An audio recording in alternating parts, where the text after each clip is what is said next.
Et salut à tous, j'espère que vous allez bien. Aujourd'hui on se retrouve pour une nouvelle vidéo qui va vous parler de taxi et de New York avec le tout nouveau jeu Les Aventuriers du Rail mais à New York. Allez, sans plus attendre, montez dans mon taxi, c'est parti!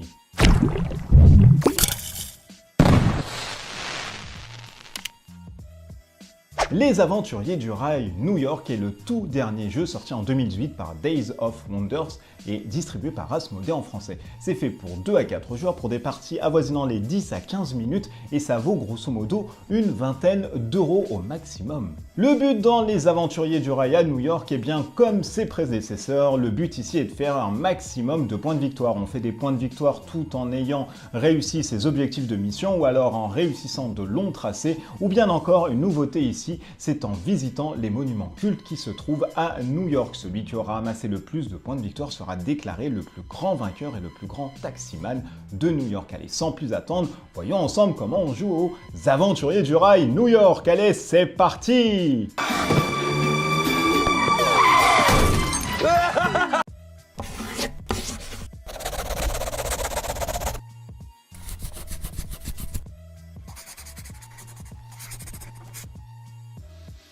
Petit tour rapide du propriétaire, dans une boîte Les Aventuriers du Rail New York, nous allons avoir des cartes, des petits taxis, vroom vroom, un bloc pour compter ses points, et enfin un crayon en bois qui peut tout à fait servir si on n'a pas de stylo à disposition. Chaque joueur va ensuite prendre 2 cartes destination qu'il pourra garder ou alors réfuter. Il devra au minimum en garder une et il va avoir aussi 2 cartes de tickets qu'il va devoir justement garder pour pouvoir acheminer ses petits taxis dans la ville de New York. Une fois que chaque joueur a 1 ou 2 cartes de destination et 2 cartes de tickets, eh bien nous allons mettre la pile de tickets ici et disposer 5 cartes. Petite information supplémentaire, si nous avons que des taxis, c'est-à-dire le joker ici qui sert de n'importe quelle couleur, eh bien nous sommes dans l'obligation de défausser les 5 cartes et d'en mettre 5 nouvelles. Une fois qu'on a fait ceci, nous sommes fin prêts à jouer. Passons maintenant en revue en détail comment se passe un tour de jeu et ce que doivent faire les joueurs autour de la table pour justement remporter la partie, à savoir faire le plus de points de victoire et le plus grand trajet dans la ville de New York. Eh bien essentiellement, on pourra faire 3 actions, mais on ne devra faire qu'une seule action durant notre tour. Soit on récupère 2 cartes qui se trouvent dans la file ici des tickets, c'est-à-dire une carte face cachée ou alors 2 cartes face visible, ou alors une carte face cachée, une carte face visible, ou alors bien encore prendre directement le joker ici qui est n'importe quelle couleur sur le plateau. Ces cartes vont nous permettre de faire quoi? Eh bien tout bonnement, ces cartes vont nous permettre justement de faire l'action qui est de déposer justement nos taxis pour faire des tracés. Admettons que par exemple j'ai cette carte-ci et je prends une carte ici, ah bah tiens, une autre carte orange, j'en remets une ici. Et bien ma deuxième action, si je le souhaite, c'est de défausser des cartes de la même couleur pour justement faire un tracé. Donc ici, dans cet exemple-ci, j'ai 2 cartes orangées. Je vais pouvoir faire ce tracé-ci en mettant bien sûr mes petits taxis ici, voilà. Ou bien encore, jouer une carte pour faire ce tracé-ci que vous voyez ici. Ou bien jouer les 2 cartes pour faire le tracé qui se trouve au-dessus directement. Ce tracé me dit quoi? Il me dit que déjà j'ai la priorité ici et aucun autre joueur va pouvoir se mettre là-dessus. Et il me dit surtout que voilà, je vais avoir des points de victoire sur les différents lieux historiques de New York. Et bien je vais surtout récupérer ces points de victoire en plus des tracés. C'est-à-dire j'ai fait 2, je vais récupérer 2 points de victoire ainsi que 1 point de victoire ici sur Greenwich Village puisque je visite justement ce monument. Bien évidemment, le joker qui se trouve ici va pouvoir pallier à n'importe quelle couleur. C'est-à-dire que par exemple, si j'ai besoin de 3 orangés ici, eh bien je vais mettre la carte joker si j'ai 2 cartes oranges pour justement mettre un nouveau taxi ici. Gardez en tête que si vous n'avez plus de taxi et que vous devez justement mettre des taxis et qu'il y a un emplacement vide, eh bien vous ne pouvez tout bonnement pas vous positionner sur ce chemin. Une autre action qu'il est possible, et la dernière qu'il est possible de faire, eh bien c'est de récupérer 2 cartes d'objectifs. Les cartes d'objectifs vont vous donner des points de victoire, mais surtout un chemin prédestiné. C'est-à-dire ici, si je fais saut jusqu'à East Village, eh bien je gagne 4 points de victoire. Autrement dit, si je fais de Greenwich Village à Lincoln Center, qui est une plus grosse ligne, je marquerai 6 points de victoire. Gardez en tête que plus vous allez garder en fait fait des cartes mission de trajet dans la main. Si vous n'arrivez pas à les faire à la fin de la partie, eh bien vous allez prendre le malus en ces points de victoire. Donc faites vraiment attention aux gros tracés que vous ne pouvez pas faire. Comment arrive la fin de partie? Eh bien la fin de partie arrive d'une manière qui est très simple. Dès qu'un joueur en fait possède uniquement que 2 taxis dans sa réserve, eh bien il reste ensuite un tour pour pouvoir finaliser et faire le maximum de points de victoire. À l'issue de ceci, nous allons compter les tracés, nous allons compter les missions, nous allons surtout compter ceux qui sont passés par justement les monuments historiques, et celui qui a le plus de points de victoire, eh bien gagne tout bonnement la partie. Voilà, grosso modo, vous avez vu comment se jouent les aventuriers du rail à New York. Nous allons passer maintenant au débrief. Allez, c'est parti.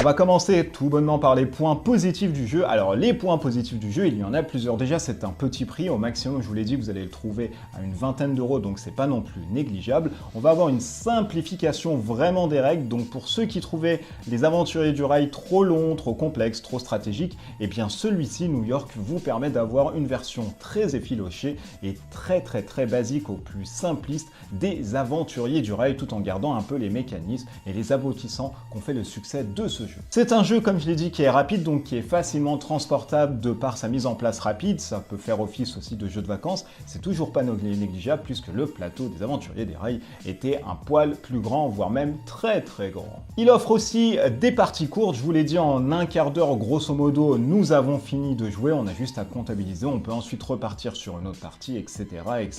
Donc ça joue très vite. C'est un petit prix et ça permet d'introduire un peu soit les gens à du board game, donc jeu de plateau, ou bien encore à leur montrer un peu l'univers des aventuriers du rail. Allez, passons maintenant en revue les points négatifs du jeu. Si je vous ai dit que les aventuriers du rail New York étaient vraiment simplifiés, ceux qui aiment vraiment l'essence et l'origine des aventuriers du rail, ils vont pas tellement se retrouver là-dessus. Pourquoi? Parce que ce sont des parties vraiment qui sont très courtes et c'est très punchy. On va plus avoir l'aspect stratégique, on va plus avoir vraiment les anticipations des tours des autres personnes, de par la map qui est réduite et de par les choix stratégiques qui ne s'offrent pas tellement à nous, de par ces tracés qui sont tellement courts. Donc c'est vrai que ça penche un peu sur le côté stratégique. L'autre point négatif du jeu, eh bien, c'est sa taille de map. On joue vraiment sur quelque chose de très petit, très carré. Alors effectivement, ceux qui aiment vraiment ne pas se prendre la tête vont vraiment aimer cet opus, mais ceux qui sont habituellement connaisseurs et fins joueurs des aventuriers du rail ne vont pas tellement se retrouver ici, de par le manque de stratégie, le manque de place, la taille de la map qui est petite et surtout le temps de jeu qui est vraiment très mais extrêmement court. Alors est-ce que du coup je conseille cet aventurier du rail à New York? Alors oui et non. Oui, si vous voulez vraiment vous introduire à l'univers sans avoir les contraintes des prédécesseurs, c'est-à-dire des parties longues, des parties trop ou alors extrêmement stratégiques et une longévité autour de la table, eh bien vous pouvez y aller dessus. Ça vous permet de vous introduire un peu si vous ne connaissez pas les aventuriers du rail de Days of Wonders, et ça vous permet d'avoir un peu les mécaniques et les tenants et les aboutissants de l'origine du jeu. Si vous cherchez un jeu entre famille ou alors un jeu où vous voulez jouer avec vos enfants, votre femme, etc., qui sont pas tellement aficionados, ça fait aussi office d'un bon jeu, puisque comme je vous l'ai dit, avec ses parties courtes de 15 minutes et son petit prix, il saura ravir tous les convives autour de votre tablette. Alors à qui je déconseille finalement les aventuriers du rail? Eh bien je le déconseille à ceux qui aiment vraiment les aventuriers du rail, ceux qui veulent avoir des jeux qui sont un poil plus longs, donc on est sur 60 minutes grosso modo, ou alors un peu moins, mais on est quand même au minimum à 40 minutes. On veut avoir des tailles de map qui sont très grandes, on veut avoir des choix très stratégiques, on veut aussi avoir un plan et une manœuvre à faire durant son jeu. Bien là, voilà, ça va un peu pêcher là-dessus, puisque comme je vous l'ai dit, encore une fois, de par son temps de vie qui est très court, sa durée de vie qui est très courte, de par son gameplay qui est très rapide mais pas tellement stratégique, et de par ses choix qui ne sont pas du tout stratégiques, on essaye de faire au maximum pour vite vider cet axi. Eh bien voilà, c'est pas tellement cette essence qu'on va retrouver des précédents jeux de Days of Wonder. Donc pour les aficionados vraiment et les fans de la série, vous pouvez, je pense, passer votre chemin. Voilà, ce voyage à New York est fini. J'espère que cette vidéo vous a permis de mettre en lumière vos questions et vos interrogations sur ce dernier opus des aventuriers du rail à New York, et si c'était un jeu qui était fait pour vous ou alors pas du tout. N'hésitez pas à vous abonner à la chaîne YouTube si ce n'est pas déjà fait. N'hésitez pas à laisser aussi des commentaires si vous avez d'autres questions et je n'ai pas répondu sur cette vidéo. D'ici là, on se retrouve pour une prochaine vidéo. Portez-vous bien, amusez-vous bien, à bientôt, des bisous partout, ciao ciao.